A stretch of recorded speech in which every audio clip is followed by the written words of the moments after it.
Discovery in uranium still matters despite these terrible conditions that we're in. And of course the good thing about uranium is that the price has started to move up strongly. We're now sort of sitting at coming off lows of $17 a pound a year or two ago to now trading at $26 a pound, and plenty of catalysts for that uranium price to move up strongly over the next couple of years.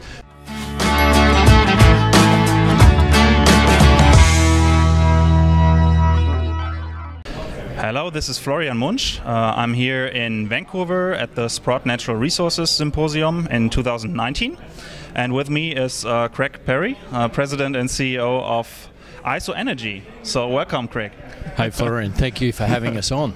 Much appreciated. So for viewers who haven't heard about your story, so could you tell us some facts about your company, what you're doing and where? Sure. So we're a uranium exploration company focused very much on the Athabasca Basin, home of the world's highest grade uranium deposits. We're a spin out of NextGen Energy, so I was a founding director there at NextGen back in 2011. We made a discovery there at NextGen that went very well down in the southwestern part of the Athabasca Basin.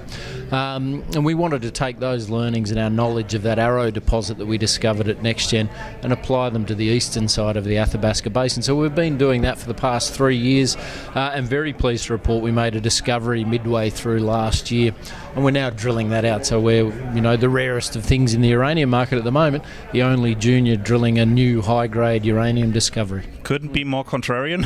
So very contrarian. Right now the uranium market is really depressed, and I think most investors are more looking for bigger companies than exploration companies, but certainly there's so much upside potential for you guys. Yeah, look, I think that's right. I think people are very much looking at, you know, the Chemicos, the NextGens of the world. NextGen, of course, you know, we started that company with a market cap of $10 million now, nearly $1 billion market cap. So, you know, that's where the bulk of investors' funds have flowed. Although I'm very happy that, you know, our discovery in ISO Energy is being rewarded. So we've seen our share price go from, you know, of the order of 25, 26 cents to now trading a bit above 50 cents. So, you know, discovery in uranium still matters despite these terrible conditions that we're in. And of course the good thing about uranium is that the price has started to move up strongly. We're now sort of sitting at coming off lows of $17 a pound a year or two ago to now trading at $26 a pound, and plenty of catalysts for that uranium price to move up strongly over the next couple of years. But you're right, it's a contrarian play just at the moment. So what do you think are the most important catalysts going forward, and which time frames do you give them? Sure, look, you know, I think that absolutely it's a supply side story. Demand very strong. You know, you've seen China commission a new reactor every 6 weeks over the past couple of years. They're intending to do that for the next 10 years or so. So demand will continue to grow very, very strongly over the next decade or two. But really it's a supply side story. You've seen all of the producers in the world losing money for the past 4 or 5 years, with the price sitting where it is today at $26 a pound. In essence, no uranium producer makes money. And that's resulted in dramatic supply-side curtailments. We saw McArthur River, the world's largest uranium mine, Chemico closed that last year. I think you'll continue to see that, but we estimate about 40% of the world's supply has been taken out of production over the past 2 years. More of that to come. So I think in the next 2 years we'll see a serious rebound in prices. How about the ISR projects in Kazakhstan? Will they be able to ramp up production once the price starts to rise again? Really good question. I think, you know, Kazatomprom has been sort of fly in the ointment for the sector in that they've increased production so dramatically over the past 10 years. But, you know, their production down at these prices doesn't make money on an all-in sustaining basis either, we think. So, you know, they're not incentivised to continue to drill out their well fields. And ISR production's a peculiar case. It's not like a mining project, typically a bit more of a production profile like an oil and gas project. And so you have to keep investing in those wells, and at the moment I don't think they're incentivised to do that. So I think that you know, they will keep their production where it is for the time being. if we see prices get to $50, $60, $70 a pound, then they can ramp up production, certainly. But that takes time as well. So we don't see that as a huge risk to the sector. But the real upside for the sector is the closure of the sort of traditional open pit and underground operations around the world. So your deposit, or at least what you're looking for, is a hard rock deposit?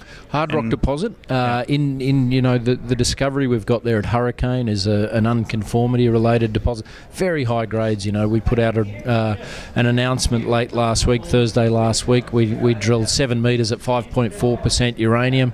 That included 2 metres at 15% uranium. Now 7, for some of your viewers and watchers, to put that in gold equivalent terms, a little bit disingenuous to do that in a way, but it's just it highlights the value of that rock. 7 metres at 5.4% is, in essence, in gold equivalent terms, 7 metres at 2 ounces per tonne gold, or 60 grams per tonne gold. So incredibly high grade drill intercepts, and so you'll see more of that from us in the near future as well. So it's an exciting time for the company, difficult time for the sector, but we see it rebounding strongly soon.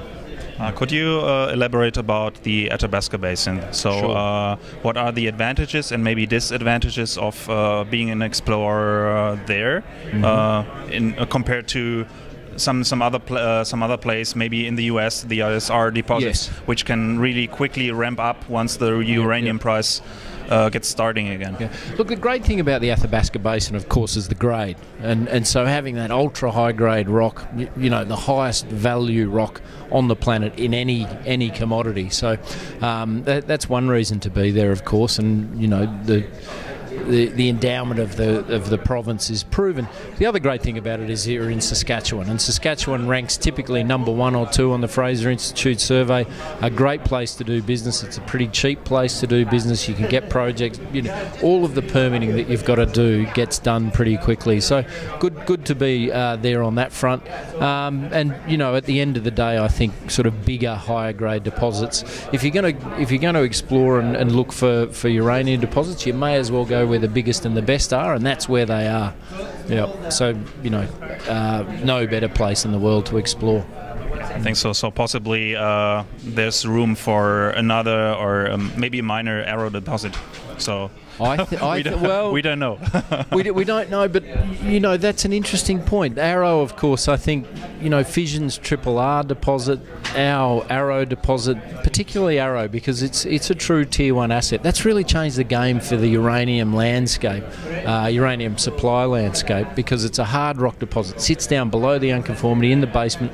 The economics of the project are absolutely fabulous. That project, when it's in production, will occupy the first quartile of the cost curve at a cash cost of about a quarter of the next best producer. So it transforms the economics of the sector. It's a disruptive asset, if you like. So that's what you want to find. And now the eastern half of the Athabasca, because of historic exploration models, never been effectively explored for those types of deposits. So we're out there looking for those as well. Our strategy is so very simple: put your foot on as much of the eastern Athabasca as you can, and go and find the next Arrow deposit out there. So we think they're there, and we're looking for them. Wonderful. So right now, what would you say are the biggest catalysts for you? Is it success in exploration, or is it the market turning? How are the time frames? Look, we're sort of waiting with bated breath, as we've been for a couple of years now, for the market to turn. We're seeing the uranium price trend up. I think that hangs over everyone in the sector at the moment, the uranium price. So that's an important catalyst. But our key driver is really internal, putting out more good drill results, as we've been doing for the past couple of months from that Hurricane deposit, as we drill it out, and as we get out and test some of those other targets we've got out there as well, which have got some fantastic potential also. So look out for heaps more positive news flow from us over the next couple of months as we continue our drill program. Wonderful, Craig. I thank you very much, and it was good meeting you here, and hope we keep in touch. No, very good, Florian. Much appreciated. Cheers. Thank you.